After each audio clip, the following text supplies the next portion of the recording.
MacVoices at CES 2024. MacVoices is in Las Vegas for CES Unveiled. I'm Chuck Joyner. Folks, we're with Alexi of Jared, and we're going to find out what Jared is. Alexi, it's great to see you. Great to see you, thank you very much. So tell me about Jared and what it is you offer. So basically, Jared helps people to better manage their finances. Because we realize that managing your finances, this is everyone's business. This is something that is universal, but regardless amount of your income or your wealth. But every study conducted on this topic showed that there are huge disparities between individuals in understanding and managing finances. Meaning that many people feel overwhelmed by the complexity of the financial world they're living in, and they struggle to make good decisions. I will say informed decisions. And we identify the main three reasons of this.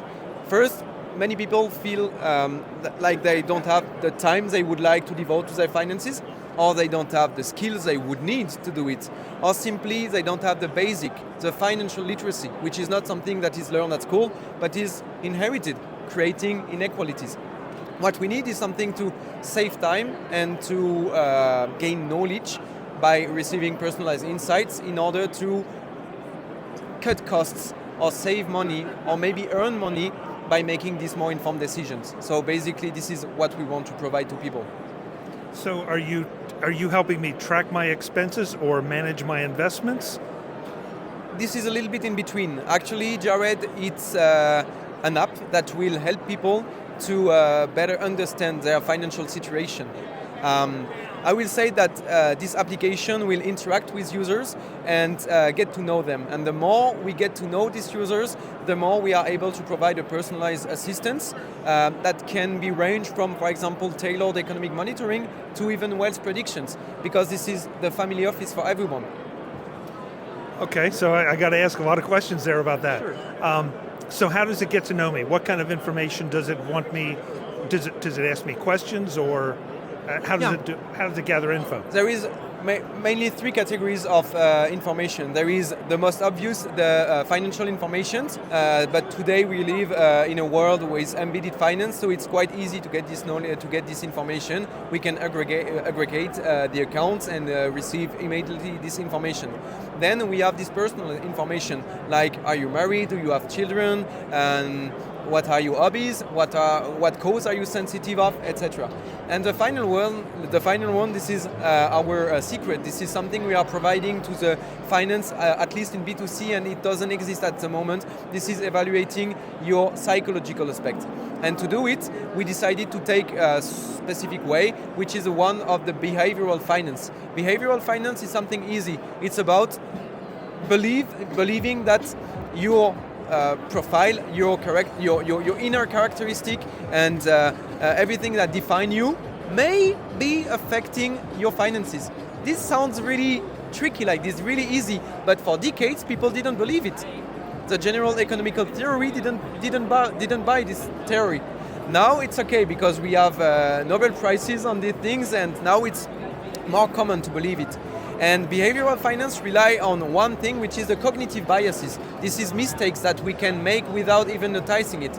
We developed a way to evaluate these cognitive biases. We can have a note of your sensitivity to this bias or this bias or this bias, meaning that now we can combine your sensitivity to biases, your sensitivity to some psychological aspect, to your spendings, allowing our assistant to better than anybody give you insights on the reasons that your financial situation is what it is, and to determine and to define the best way to make it reach the goals you will define. Okay, so I'm giving you a lot of financial information, a lot of very confidential information that's probably second only to my health information. How are you protecting that? How are you safeguarding it? And what are you doing with it beyond assisting me? Yes, there is many answers I can provide to this, but I never believed I would even say that, but we are from Europe, we are from France, and we have to comply with GDPR. Heard about that? Oh yeah.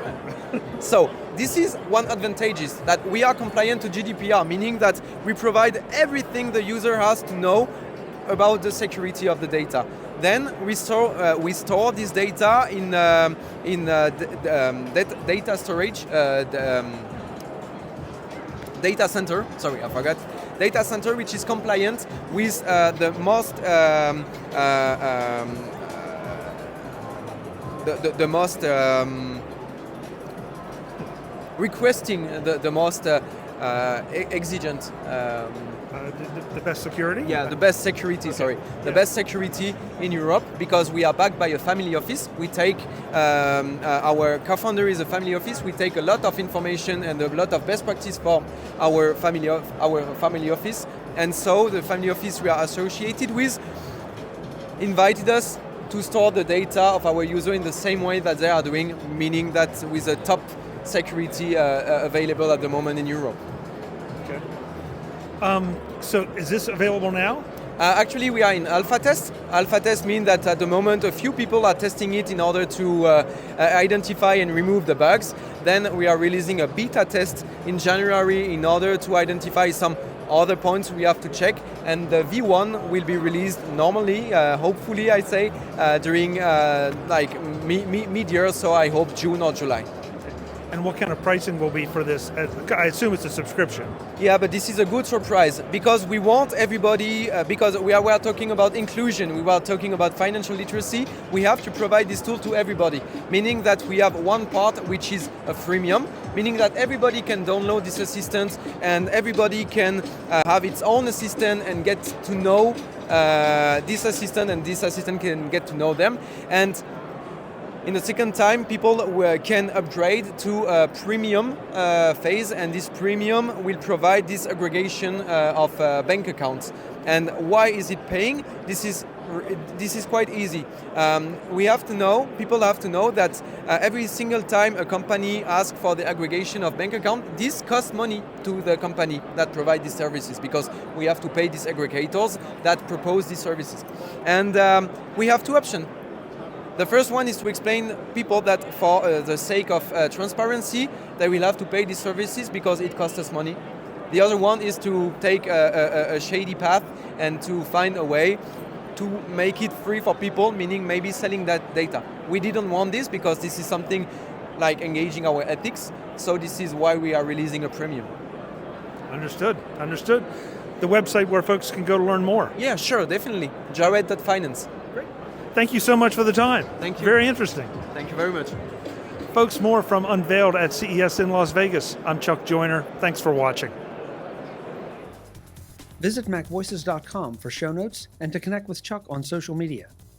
Get involved in our Facebook group or like our Facebook page, and get more out of your Apple tech with MacVoices magazine, free on Flipboard and on the web.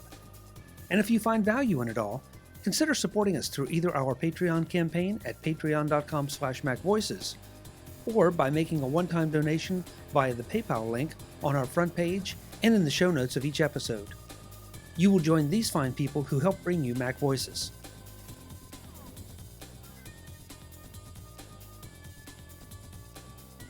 Advertising handled by Backbeat Media at backbeatmedia.com. Bandwidth provided by CashFly at cashfly.com.